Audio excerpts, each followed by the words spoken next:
Hello student, I am Ranjana Bangre. Welcome to my YouTube channel.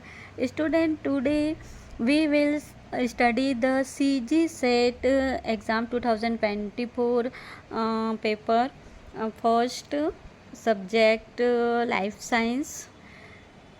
So let's get started this video. Student ये CG set का paper है जो 2024 में आया था। प्रीवियस ईयर के क्वेश्चन पेपर है और पुराने पेपर से ही बहुत सारे क्वेश्चन आते हैं और ये काफ़ी हेल्पफुल होते हैं हमारे एग्ज़ाम के लिए। तो देखते हैं, पहला प्रश्न 2024 में पूछा गया था, लाइफ साइंस का ये सब्जेक्ट है। तो क्वेश्चन इसके पहले मैंने 1 से 20 क्वेश्चन ऑलरेडी डाल चुकी हूँ। ये क्वेश्चन नंबर 20 लेते हैं। Choose the correct statement. तो इसमें 4 ऑप्शन दिए हुए हैं, उनमें से हमको एक सही आंसर पे टिक करना है। फर्स्ट ऑप्शन ए में बोला गया है कि on 3 to 5 strand of DNA replication is continuous and on 5 to 3 strand it is the discontinuous. Second में बोला है on 3 to 5 strand of DNA replication is discontinuous, on 5 to 3 strand it is the continuous. C में बताया गया है कि in both the strands of the DNA replication is continuous, और D में है in both the stand of DNA replication is the discontinuous. तो इसमें ऑप्शन ए सही होगा। Option A is correct answer. On 3 to 5 stand on DNA on 3 to 5 strand of DNA replication is the continuous and on 5 to 3 strand it is the discontinuous। तो ये option number first ये correct statement है।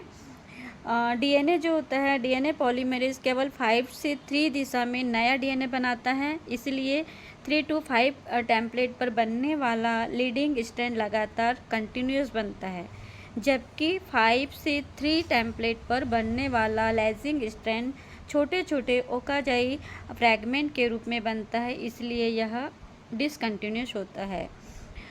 ओकाजाई क्या होता है? ये जो है वर्ड है, ये सॉल्ट न्यूली जो DNA के जो छोटे जो पीस होते हैं ना, जो नए स्ट्रैंड बनते हैं, उसे ही ओकाजाई बोलते हैं। Short newly synthesise DNA pieces, इनका लेंथ अराउंड 150 से 200 लंबाई होता है। तो इसमें option A is the correct answer. अब देखते हैं मैच द फॉलोइंग। इसमें मतलब सही जोड़ी हमको बनाना है। DNA स्ट्रक्चर, एक तरफ मतलब स्ट्रक्चर दिए हुए और दूसरा इसमें मतलब किसने इसका आविष्कार किया था ये दिया हुआ है। कॉलम फर्स्ट और कॉलम सेकंड को हमको सही जोड़ी बनाना है। तो DNA स्ट्रक्चर इसमें आएगा, DNA का मॉडल को किसने बनाया था? ये वाटसन एंड क्रिक आएगा। ठीक है, इसमें थर्ड आएगा, ए के साथ में ए का थर्ड आएगा। फिर सेकंड में बोला है semi conservative replication of DNA, तो इसमें सेकंड में आएगा। फोर्थ आएगा मैसेल्सन एंड द स्टाइल, ये सेकंड का फोर्थ आएगा। फिर देखते हैं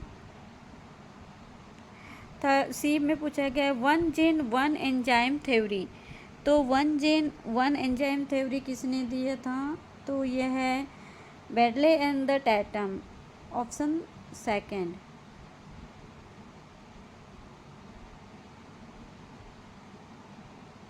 ये आएगा, सी आएगा।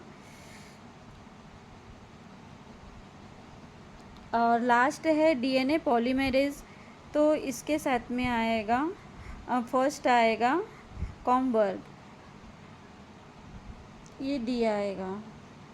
तो इसका सही ऑप्शन आएगा ऑप्शन नंबर बी, सही जोड़ी 21 क्वेश्चन का option B is the correct answer. DNA structure किसने दिया था? वाटसन एंड क्रिक ने दिया था। सेमी कंजर्वेटिव रिप्लिकेशन ये इन्होंने दिया था मेजल्सन एंड द स्टाइल, और one generation one enzyme theory दिया था बेडले एंड द टैटम, और डीएनए पॉलीमरेज का दिया था ऑर्थर कॉम्बर्ग। इसलिए ये सही है, option number B is the correct answer. Question 22, which of the following statement about the telomeres is are correct. तो टीलोमियर के लिए ये जो ऑप्शन दिए उनमें से कौन सा करेक्ट है ये पूछा गया। तो ऑप्शन सी में फर्स्ट एंड सेकंड दोनों सही है। क्वेश्चन क्या है, which of the following statement about the telomeres are correct. तो टीलोमियर्स के लिए फर्स्ट ये क्या ऑप्शन में है, टीलोमियर्स प्रोटेक्ट क्रोमोसोम इन, ये सही है। और second they shorten with each cell division, और प्रत्येक सेल डिवीज़न में ये इसका साइज जो होता है छोटा होते जाता है। तो ये option C is the correct answer, first and second only.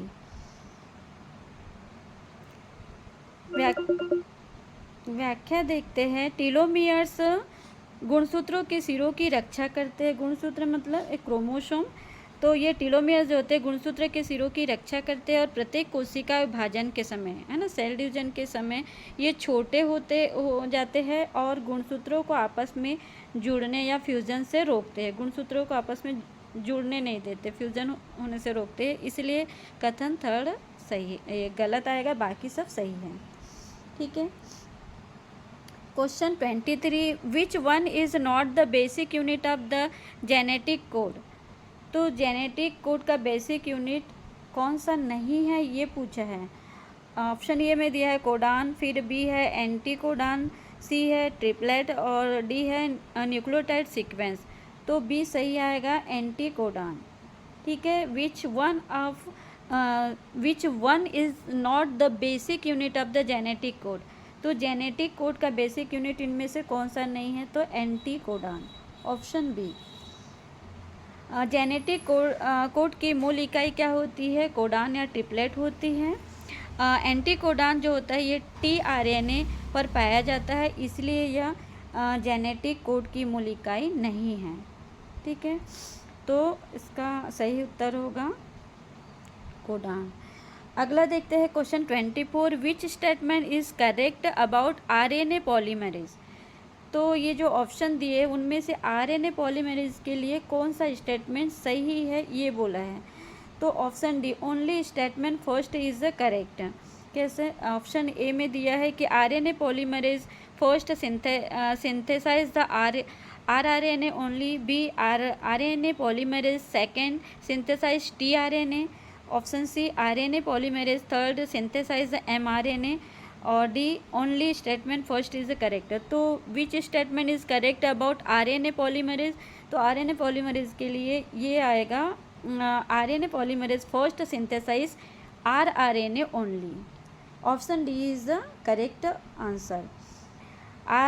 RNA polymerase first rRNA और RNA polymerase second mRNA messenger RNA होता है, और RNA polymerase third tRNA and the 5S RNA। इसलिए केवल पहचान, ये पहला कथन सही होगा। क्वेश्चन 25 पे HIV इज़ आर। HIV आपने सुने ही होंगे, जो एड्स से रिलेटेड है। तो इसके लिए HIV के लिए ऑप्शन दिए हुए हैं कि फर्स्ट ऑप्शन दिया हुआ है A double strand DNA virus होता है, B single strand RNA retrovirus होता है, C double strand RNA virus, या D single strand DNA virus. तो ऑप्शन बी इज़ करेक्ट आएगा। HIV में क्या होता है, सिंगल स्ट्रैंड RNA रेट्रोवायरस होगा, option B is the correct answer. HIV का फुल फॉर्म क्या होता है, human immunodeficiency virus HIV का फुल फॉर्म है। एक रेट्रोवायरस है, इसका आनुवंशिक पदार्थ genetic material single strand RNA SS RNA होता है, और यह रिवर्स ट्रांसक्रिप्टेफेज एंजाइम की सहायता से RNA से DNA बनाता है और एड्स रोग का कारण बनता है। क्वेश्चन 26, क्वेश्चन 26 में बोला है ऑन्कोजिन, ऑन्कोजिन और जीन दैट, तो इसमें ऑप्शन दिया ऑन्कोजिन्स क्या है, तो ये ऑप्शन दिए हुए promote uncontrolled cell division and may cause the cancer, B prevent cell division, D destroy cancer cells और डी प्रोड्यूस एंटीबॉडीज। तो option A is the correct answer. Oncogene और ये क्या होते हैं, प्रमोट अनकंट्रोल सेल डिवीजन को control करते हैं and may cause the cancer. ठीक है, मतलब बहुत ज़्यादा कैंसर कैसे होता है, सेल डिवीज़न ज़्यादा होने लगता है ना, सेल ग्रोथ ज़्यादा होता है। तो ये ऑन्कोजिन जो होते हैं ऐसे जीन होते हैं जो कोशिकाओं की अनियंत्रित वृद्धि, अनकंट्रोल सेल डिवीज़न को और बढ़ावा देते हैं। इनकी सक्रियता से कैंसर होने की संभावना बढ़ जाती है। ये जितने एक्टिव होंगे उतने ही ज़्यादा कैंसर सेल बढ़ेगी। ठीक है, तो ये इसका सही उत्तर आएगा। Question 27 which of the following are the signalling pathway. तो सिग्नलिंग पाथवे निम्न में से कौन सा है, NF dash KB pathway, B Notch pathway, C Wnt pathway, D all of the above. तो ऑप्शन डी आएगा, ऑल ऑफ द एबो। ये सभी जो है ये सिग्नलिंग पाथवे के में आएंगे। ऑप्शन डी आएगा।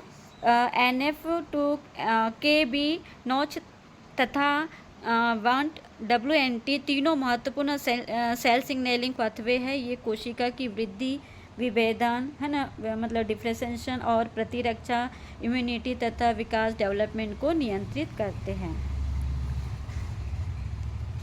नेक्स्ट क्वेश्चन देखते हैं, क्वेश्चन 28 रास प्रोटीन इज इन्वॉल्व इन। तो हम देखेंगे अगला क्वेश्चन, रास प्रोटीन ये क्या होते हैं, ये एक मतलब आणविक स्विचों का एक समूह होता है, एक फैमिली होता है।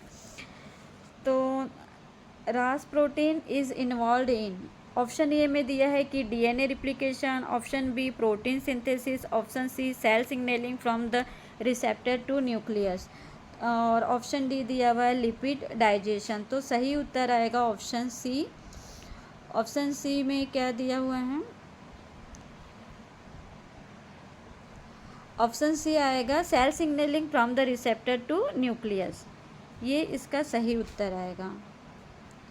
रास प्रोटीन इज इन्वॉल्व इन, रास प्रोटीन जो है इन्वॉल्व होते हैं cell signalling from the receptor to nucleus.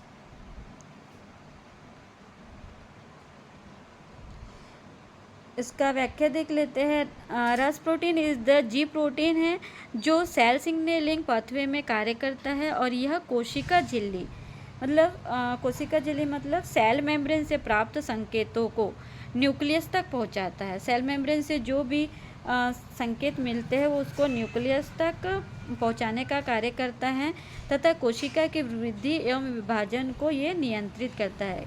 किसकी, सेल ग्रोथ की, कोशिका वृद्धि की और सेल डिवीजन कोशिका विभाजन के नियंत्रित करता है। कौन, रास प्रोटीन। नेक्स्ट क्वेश्चन देखते हैं, question number 29 fire blight disease of Apple. Apple में जो फायर ब्लाइट डिसीज होती है उसका कारण क्या है पूछा है, काज्ड बाय। तो इसका सही उत्तर आएगा ऑप्शन ए इन्वेनिया एमिलो, ये इसका सही उत्तर है इन्वेनिया एमाइलोओरा। कैसे, तो ये फायर ब्लाइट जो होता है ये एक सेब में पाए जाने वाली बीमारी है जो नाशपाती आदि पौधों का एक जीवाणु बैक्टीरियल रोग है जिसका कारक होता है एर्विनिया एम्ब्लायोवोरा। ये इस रोग में पौधे की जो टहनियाँ जो होती है और फूल जो होते हैं जले हुए ब्लड दिखाई देते हैं। ठीक है, पौधे के टहनियाँ और फूल जो होते हैं इस रोग में कैसे दिखाई देते हैं, ब्लड बर्न्ट या जले हुए दिखाई देते हैं। ये एक तरीके की पौधों में एप्पल में होने वाली एक बीमारी है। Question 30 which of the following statement about the extracellular matrix ECM, ECM का ये फुल फॉर्म है extracellular matrix are correct. इसमें से कौन सा करेक्ट स्टेटमेंट है? पहला दिया हुआ है ECM provide the structure support to cell, ये मतलब सेल को सपोर्ट करने, स्ट्रक्चर को सपोर्ट करता है बोला है। Second, ECM act as the barrier for cell migration, cell migration में बैरियर या बाधा डालने का कार्य करता है ECM। थर्ड में बोला है कि ECM play on the important role in the cell signalling, ECM का मतलब इम्पोर्टेंट रोल है सेल सिग्नलिंग के लिए। तो इनमें से सही उत्तर क्या आएगा? ECM का एक्स्ट्रा सेलुलर मैट्रिक्स का सही मतलब आंसर आएगा फर्स्ट, सेकेंड एंड थर्ड, मतलब तीनों रोल ये प्ले करता है। ECM क्या करता है? ECM प्रोवाइड करता है स्ट्रक्चर सपोर्ट टू सेल, ठीक है। ECM act as the barrier for cell migration, cell migration को मतलब बैरियर करने का कार्य भी करता है। और ECM play on the important role in the cell signalling, cell signalling के लिए भी ECM का इम्पोर्टेंट रोल है। तो ये ऑप्शन तीनों ही इसमें सही है, तो करेक्ट आंसर आएगा ऑप्शन सी। सॉरी, ये फर्स्ट एंड थर्ड सही रहेगा, और ये सेकेंड वाला जो है ये नहीं आएगा, बैरियर उत्पन्न नहीं करता है, ठीक है। एक्स्ट्रा सेलुलर मैट्रिक्स ECM कोशिकाओं को संरचनात्मक सहारा या स्ट्रक्चर सपोर्ट प्रदान करता है। कौन? ECM एक्स्ट्रा सेलुलर मैट्रिक्स, तथा सेल सिग्नलिंग में महत्वपूर्ण भूमिका निभाता है। ECM केवल अवरोध या बैरियर का कार्य नहीं करता है, बल्कि कोशिकाओं के माइग्रेशन को भी नियंत्रित करता है, मतलब माइग्रेशन होने से रोकता है। इसलिए कथन सेकंड जो है ये गलत है, बाकी फर्स्ट और थर्ड सही आएगा। Question 31, in the mammals the number of the integrin सब यूनिट्स इज। तो इसमें जो इंटेग्रिन सब यूनिट दिए हुए हैं, तो मैमल्स में इसमें क्या है? ऑप्शन ए में दिया है 16 अल्फ़ा एंड द 8 बीटा, और बी में दिया है 18 अल्फ़ा एंड 8 बीटा, और सी में 20 अल्फ़ा एंड 10 बीटा, डी में 22 अल्फ़ा एंड 12 बीटा। तो करेक्ट आंसर आएगा option B, option B 18 alpha and 8 beta, ठीक है। ऑप्शन बी सही उत्तर होगा। स्तनधारी मतलब मैमल्स में 18 अल्फ़ा, ठीक है, तथा 8 बीटा इंटेग्रिन सब यूनिट्स पाए जाते हैं। किसमें? मैमल्स में। स्तनधारियों में 18 अल्फ़ा और 8 बीटा इंटेग्रिन सब यूनिट पाए जाते हैं। ये सेल एवं सेल ECM एडहेंशन में महत्वपूर्ण भूमिका निभाते हैं।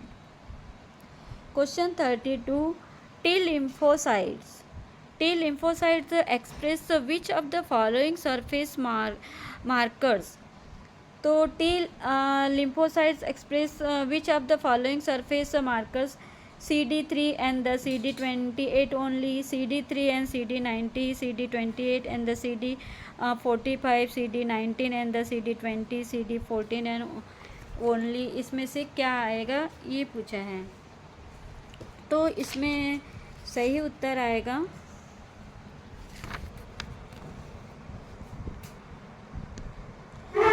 बी आएगा CD3 और CD90 एंड CD45, ये सही उत्तर है।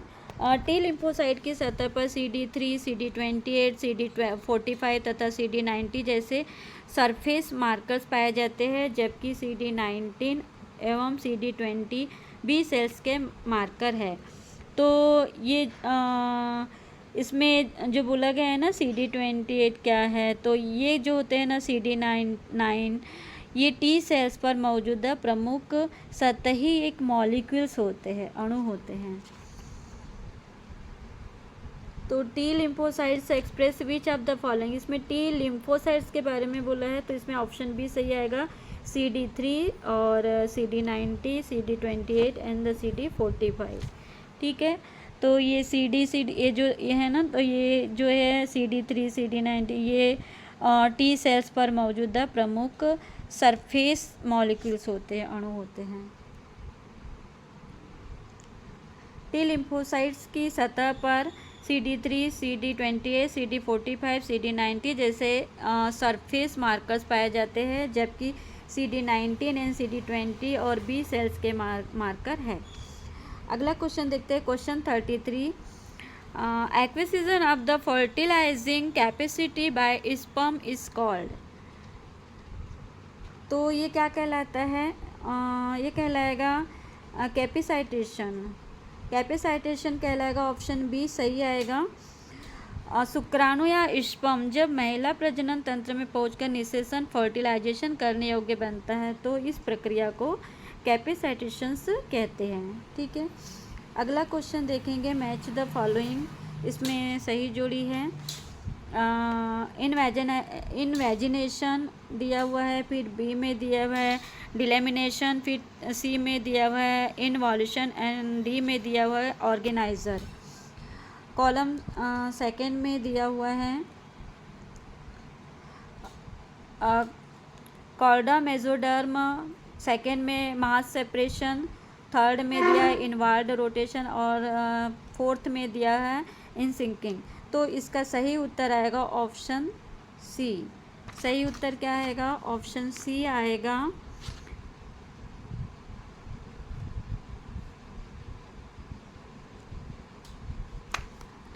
कैसे इसको देखते हैं क्वेश्चन। ऑप्शन ए में, कॉलम ए में बोला गया है इनवेजिनेशन। इनवेजिनेशन के साथ में इसका सही जोड़ी क्या आएगा? तो इसके साथ में आएगा ये इन सिंकिंग, फोर्थ ऑप्शन आएगा। और सेकंड का देखते हैं, बी में डिलेमिनेशन। डिलेमिनेशन के साथ में सही जोड़ी आएगा ये सेकंड वाला आएगा मास सेपरेशन। फिर है सी में बोला है इनवॉल्यूशन, इसके साथ में थर्ड आएगा इनवर्ड रोटेशन। और फोर्थ में दिया ऑर्गेनाइज़र। ऑर्गेनाइज़र के साथ में सही जोड़ी आएगा ऊपर वाला कॉर्डा मेसोडर्म। तो इसका सही उत्तर हो जाएगा ऑप्शन सी। ए का फोर्थ, बी का सेकंड, सी का थर्ड और डी का फर्स्ट। अब क्वेश्चन 35, फर्टिलाइजेशन मेम्ब्रेन प्रिवेंट्स। तो फर्टिलाइजेशन मेम्ब्रेन प्रिवेंट, इसमें क्या आएगा? क्लेवेज आएगा या गैस्ट्रुलेशन आएगा या इम्प्लांटेशन आएगा या पॉलीस्पर्मी। इनमें से सही उत्तर क्या आएगा? तो सही उत्तर आएगा डी, पॉलीस्पर्मी। निषेचन या फर्टिलाइजेशन के बाद बनने वाली फर्टिलाइजेशन मेम्ब्रेन अन्य शुक्राणुओं को अंडाणु में प्रवेश करने से रोकती है और इस प्रक्रिया को पॉलीस्पर्मी या पॉलीस्पर्मी प्रिवेंशन कहते हैं। ठीक है, तो पॉलीस्पर्मी प्रिवेंशन किसे कहते हैं? जब फर्टिलाइजेशन के बाद बनने वाली फर्टिलाइजेशन मेम्ब्रेन अन्य शुक्राणुओं को अंडाणु में प्रवेश करने से रोकती है और इस प्रक्रिया को ही क्या बोलेंगे? Polyspermy prevention. Question 36, which of the following statement are correct. ये जो स्टेटमेंट दिए हुए तीन, इनमें से कौन सा करेक्ट है ये बोला गया है, पूछा गया है। तो देखते हैं, पहला स्टेटमेंट पढ़ते हैं, cleavage increases cell number. Second में दिया हुआ है blastomeres become the progressively smaller. Third में total embryo size the remain almost unchanged. तो इसमें तीनों आएगा, option D. Cleavage increase cell membrane, cleavage जो होता है सेल मेम्ब्रेन इंक्रीज करता है। Blastomeres become the progressively smaller, ये भी सही है। और total embryo size the remains almost unchanged, ये भी सही है। तो option D is the correct answer. Cleavage के दौरान, क्लेवेज का मतलब क्या होता है? मतलब इसमें एक तरीके से ये टूटना है ना, सेल नंबर होना, तो सेल डिवीजन होना बोल सकते हैं।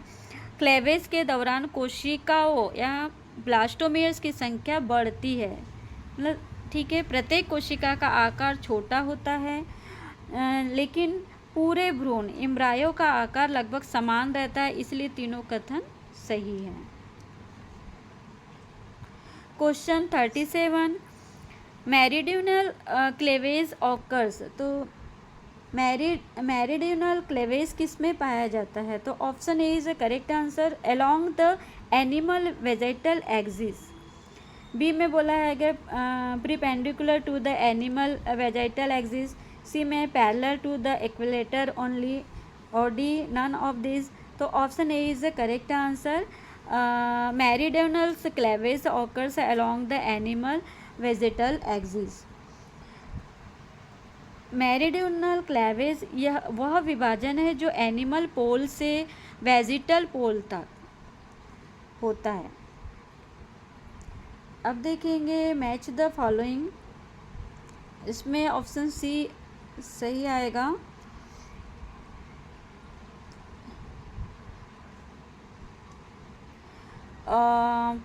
Vowels, funicules, nucleus and the polar nuclei.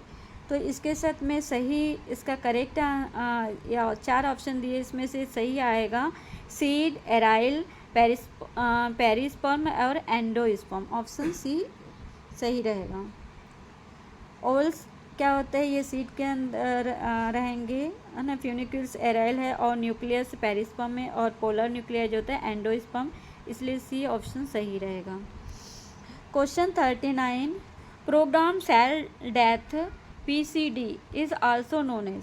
तो जो सेल डेथ हो जाता है ना, ये प्रोग्राम PCD, इसको और क्या कहा जाता है? तो क्या कहा जाता है? एप्टोसिस। मतलब ये जो होता है ना, इसमें सेल का जो सेल जो होती है ना, उसको हटा के, मतलब जो मतलब वेस्ट सेल होती है उसको हटा के नई सेल बनती है। तो ये इसमें प्रोग्राम सेल डेथ क्या कहलाएगा? Apoptosis. Option C is correct answer. Program cell death PCD को एप्टोसिस कहते हैं। यह एक नियंत्रित या कंट्रोल प्रक्रिया है जिसमें अनावश्यक या क्षतिग्रस्त कोशिका बिना सूजन उत्पन्न किए नष्ट हो जाती है। जैसे कैंसर की सेल जो है ना, तो ये मतलब जो ये एक तरीके से ना प्रिवेंट करने का कार्य करता है एप्टोसिस। सेल डेथ मतलब जो वेस्ट सेल्स है उनको मार देता है और नई सेल उत्पन्न करता है। प्रोग्राम सेल डेथ PCD को एप्टोसिस कहते हैं। यह एक नियंत्रित या कंट्रोल प्रक्रिया है जिसमें अनावश्यक या क्षतिग्रस्त कोशिकाएं बिना सूजन उत्पन्न किए नष्ट हो जाती हैं।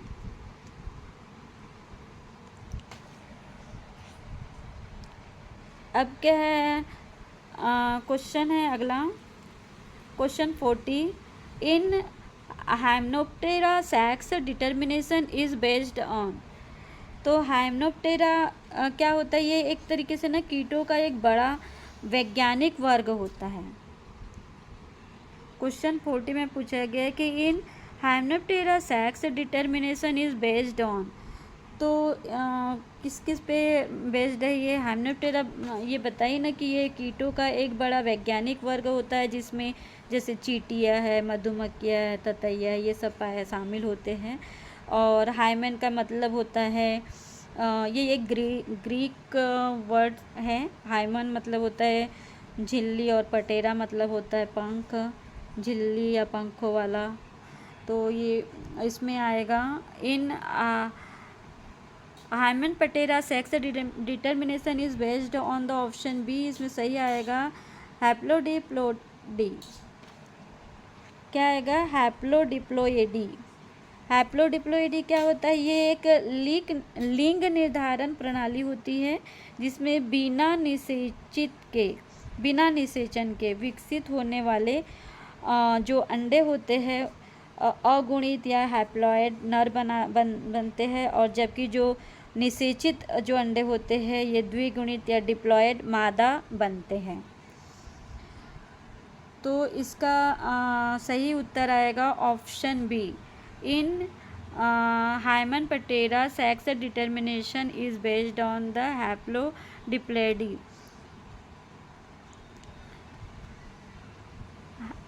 व्याख्या दिया हुआ है हमें हाइमेनोप्टेरा मधुमक्खी, चींटी, ततैया में हैप्लोडिप्लोइडी पाई जाती है और ये फर्टिलाइजर्स अंडे जैसे डिप्लॉयड और 2n मादा में होते हैं और अनिश्चित जो होते हैं अनफर्टिलाइज अंडे जो होते हैं हैप्लॉइड होते हैं जो नर के होते हैं।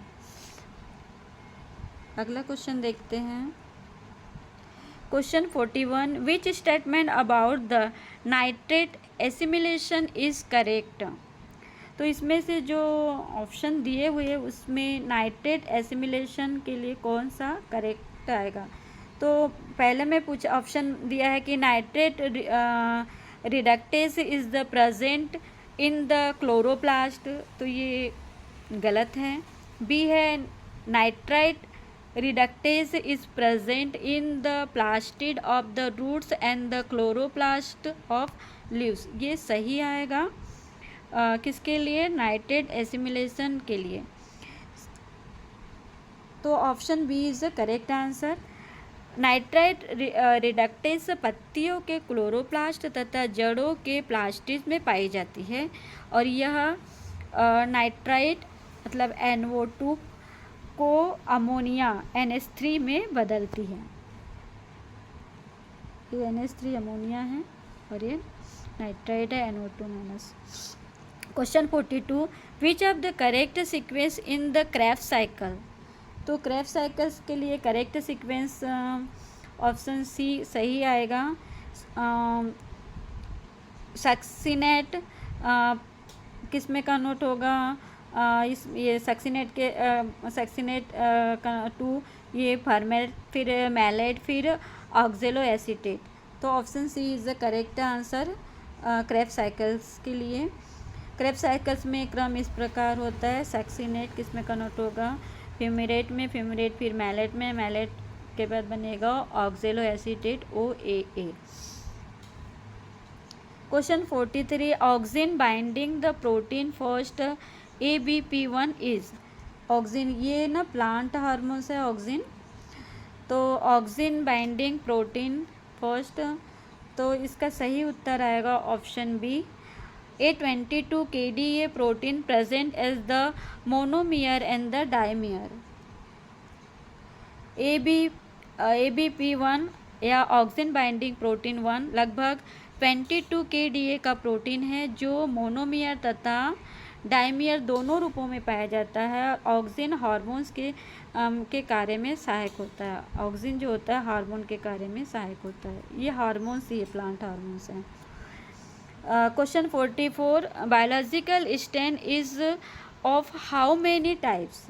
बायोलॉजिकल स्टेन कितने प्रकार के होते हैं? तो इसका आएगा 2 प्रकार के होते हैं, elastic and the plastic.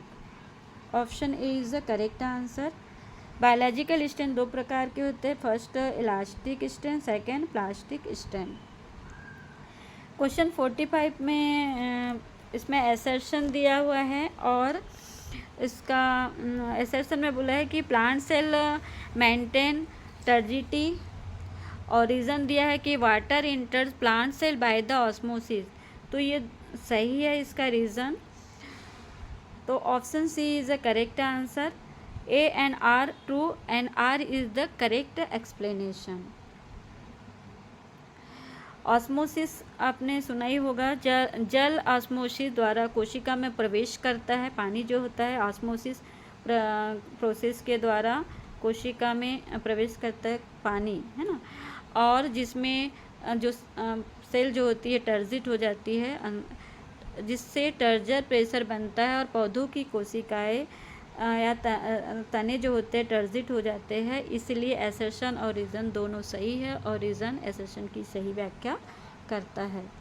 Question 46 the secondary dormancy in seeds may be induced bye.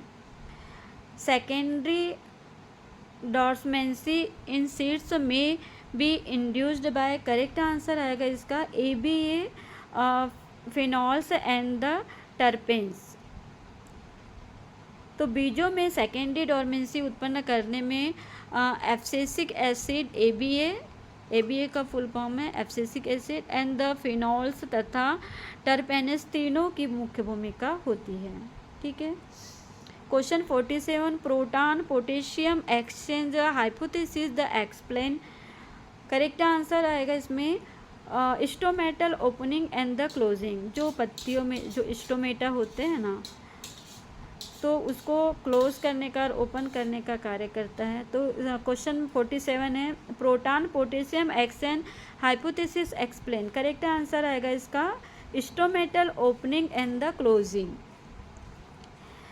Proton potassium exchange hypothesis के अनुसार गार्ड सेल में पोटेशियम के क्या है, पोटेशियम आयनों के प्रवेश और H+ हाइड्रोजन आयन के बाहर जाने से जल प्रवेश करता है और रंध्र जो होते हैं, स्टोमेटा जो होते हैं, ये खुल जाते हैं।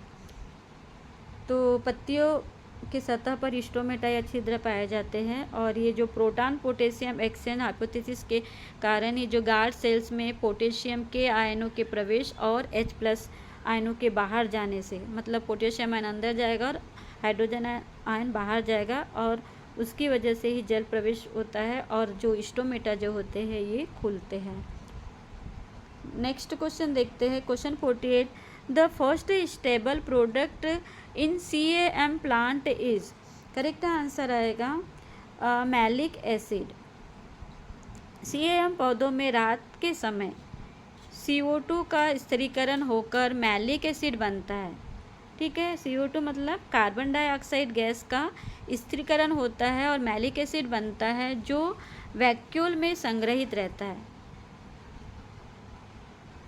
नेक्स्ट क्वेश्चन देखते हैं, question 49, glycolysis is the process of conversion of. Glycolysis is process of the conversion of. Correct answer आएगा option C, glucose into pyruvic acid. मतलब ग्लाइकोलाइसिस की जो प्रोसेस होती है उसमें ग्लूकोज किस में कन्वर्ट हो जाता है, पायरुविक एसिड में। तो ग्लाइकोलाइसिस कोशिका द्रव्य साइटोप्लाज्म में होने वाली प्रक्रिया है। ग्लाइकोलाइसिस क्या है, कोशिका द्रव्य, कोशिका द्रव्य को ही क्या बोलते हैं, साइटोप्लाज्म बोलते हैं। उसमें होने वाली एक प्रक्रिया है जिसमें एक ग्लूकोज अणु 6C टूटकर 2 पायरुविक एसिड 3C+3C अणु बनाता है तथा ATP और NADH का निर्माण करता है। ATP ये हमारे शरीर में माइटोकॉन्ड्रिया में ATP के रूप में ही ऊर्जा संचित रहती है, जो हमको ऊर्जा टाइम टू टाइम मिलते रहता है। तो ATP और NADH का निर्माण करता है। ग्लाइकोलाइसिस की क्रिया में क्या होता है, साइटोप्लाज्म में होने वाली एक प्रोसेस है जिसमें ग्लूकोज का अणु टूटकर 2 पायरुविक एसिड बनाता है और इस प्रोसेस में ATP और NADH का निर्माण होता है। तो स्टूडेंट ये थे CG सेट 2024 के इम्पोर्टेंट क्वेश्चन। ये पार्ट 2 है। पार्ट 1 में भी मैंने 19 क्वेश्चन डाली थी, 19 क्वेश्चन। आगे के क्वेश्चन मैं नेक्स्ट वीडियो में डालूँगी। और ये प्रीवियस ईयर के क्वेश्चन भी काफ़ी हेल्पफुल होते हैं हमको सेट क्वालिफाई करने के लिए। अगर मेरा वीडियो अच्छा लगे तो प्लीज़ लाइक कीजिएगा, शेयर कीजिएगा और मेरे चैनल को सब्सक्राइब कीजिएगा। Thank you for watching my video guys.